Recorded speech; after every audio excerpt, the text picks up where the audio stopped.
बिस्मिल्लाहिर्रहमानिर्रहीम। अस्सलाम वालेकुम दोस्तों, अपनी नाश शॉर्ट और क्विक वीडियो में आपकी खिदमत में हाज़िर हूँ। इस वीडियो में मैं आपको बताऊँगा वो कौन से दो मुल्क हैं शेंजन स्टेट के जहाँ पे आपको बहुत कम अरसे में नेशनलिटी अप्लाई करने के राइट्स मिल जाते हैं। नंबर वन जो मुल्क है वो तो है पुर्तगाल, जहाँ पे आपको सिर्फ 5 साल अगर आप वहाँ पे लीगल स्टे करते हैं, रहते हैं, तो आपको राइट मिल जाता है कि आप नेशनलिटी अप्लाई कर सकते हैं।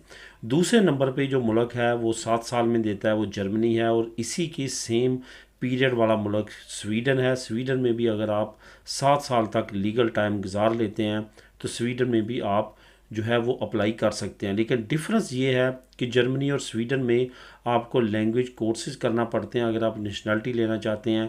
लेकिन पुर्तगाल में बहुत ज़्यादा राइट है अभी तक, वहाँ पे ये रिक्वायरमेंट नहीं है कि आपने वहाँ पे लैंग्वेज सर्टिफिकेट पास करना है। तो ये ममालिक हैं जो कम अरसे में नेशनल